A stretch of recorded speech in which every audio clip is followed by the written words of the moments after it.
नमस्कार बच्चों, मैं आरती आप सबका आरती एजुकेशन वर्ल्ड में स्वागत करती हूँ। बच्चों, आज की इस वर्कशीट में हम आपकी कक्षा 6 की साइंस की वर्कशीट नंबर 5 करेंगे, जिसकी डेट है 7 अक्टूबर 2020।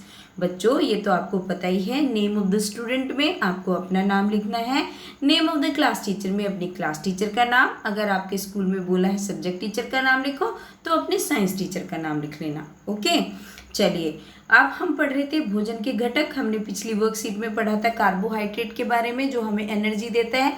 आज हम पढ़ेंगे वसा के बारे में। वसा भी एक भोजन का घटक है, जैसे कई घटक होते हैं। तो वसा क्या होता है ये जान लेते हैं पहले। वसा क्या होता है, ये हमारे शरीर में संचित होता है। संचित मतलब इकट्ठा हो जाता है।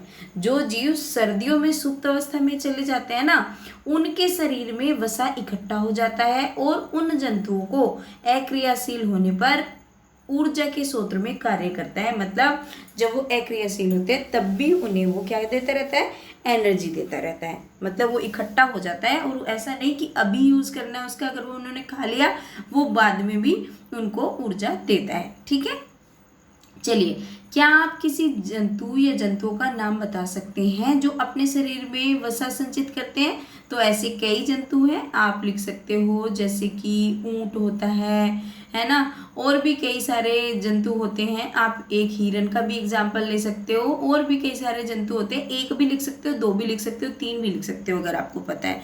ठीक है, चलिए ये हो गया हमारा। अब देखते हैं वसा हमारे भोजन का एक महत्वपूर्ण भाग है ना। वसा जो है हमारे भोजन का एक इम्पोर्टेंट पार्ट होता है। जैसे हर एक, क्योंकि हमारे खाने में हर चीज़ की जरूर मात्रा होनी चाहिए, तो वसा भी बहुत जरूरी होता है। वसा ऊर्जा भी देते हैं।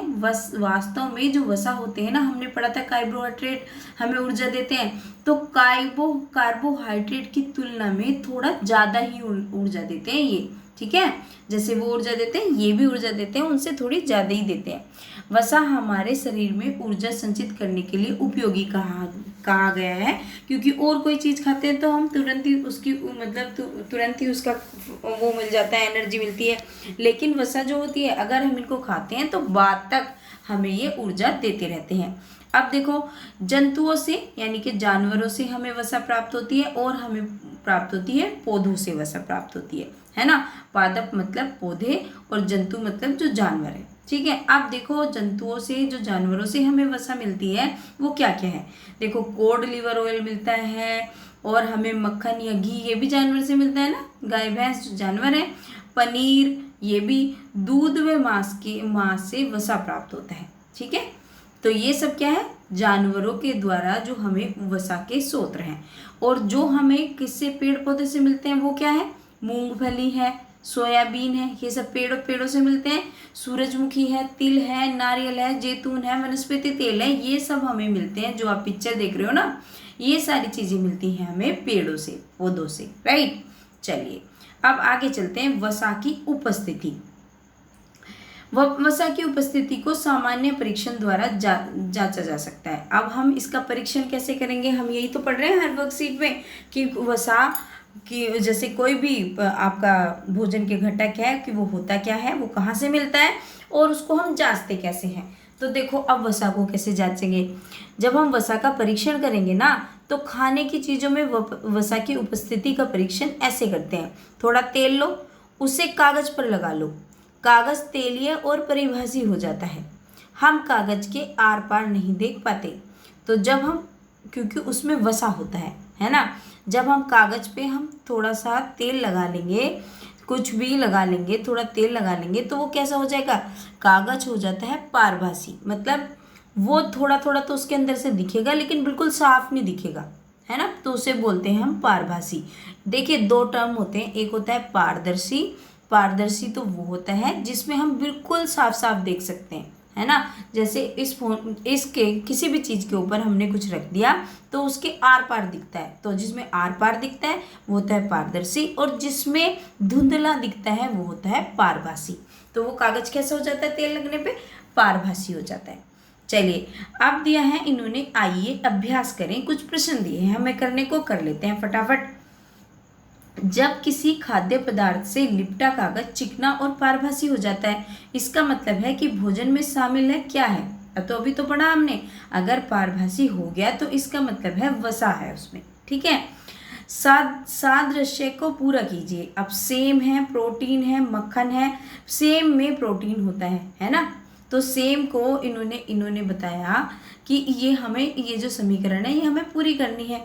तो इन्होंने बताया सेम का मैच है प्रोटीन से, इसका मतलब सेम में प्रोटीन होता है। तो मक्खन में बताओ क्या होता है, तो मक्खन में हमारा वसा होता है। तो इसका आंसर आप क्या लिख देंगे, वसा लिख देंगे, राइट। चलिए, इसका भी पहले का भी आंसर वसा है, दूसरे का भी। जानवरों और पौधों से प्राप्त होने वाले खाद्य वसा प्रत्येक के सूत्र का नाम दीजिए। तो बच्चों आपने अभी देखा था ना, ये रे जंतु वसा के सूत्र, पादप वसा के सूत्र। आप इसको इस तरीके से लिखिए। देखिए, ये पहले प्रश्न का उत्तर, ये दूसरे प्रश्न का उत्तर, और तीसरे का आप ये इस तरीके से लिखिए।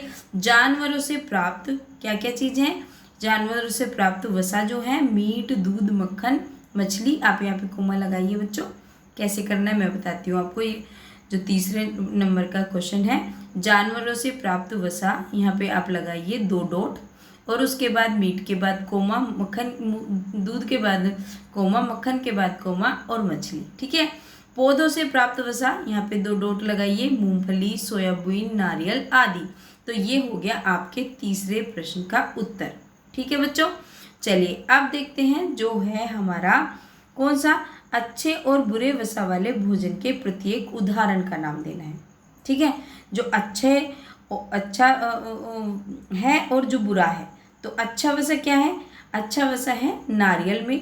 अच्छे वसा किस में मिलते हैं, नारियल में मिलते हैं, मूंगफली में मिलते हैं। और बुरे वसा किस में मिलते हैं, मक्खन में मिलते हैं। तो ये आपके चौथे प्रश्न का उत्तर हो गया, ठीक है। चलिए अब देखते हैं पांचवा प्रश्न क्या पूछा है। वसा हमें कार्बोहाइड्रेट से ज़्यादा अधिक ऊर्जा देता है, सही है गलत है। तो अभी तो हमने पढ़ा था, क्या है, सही है, ठीक है। वसा हमें कार्बोहाइड्रेट से ज़्यादा ऊर्जा देता है, ठीक है बच्चों। तो ये हो गया हमारे पांचवें प्रश्न का उत्तर। ये हो गई हमारी आसान सी आज की साइंस की वर्कशीट, और मुझे बिल्कुल पता है कि आपको बहुत मदद मिली होगी इस वर्कशीट से। और बच्चों अगर मेरी वीडियो से आपको हेल्प मिलती है तो आपको 3 काम जरूर करने हैं। क्या करना है, लाइक करना है, कमेंट करना है, और क्या करना है, सब्सक्राइब करना है अगर आप नए आए हो, ठीक है। और एक दूसरा भी, एक अलग इससे भी काम कर दोगे तीनों से, क्या कि आप अपने सारे दोस्तों को शेयर करोगे तो मेरी बहुत हेल्प हो जाएगी। Thank you students.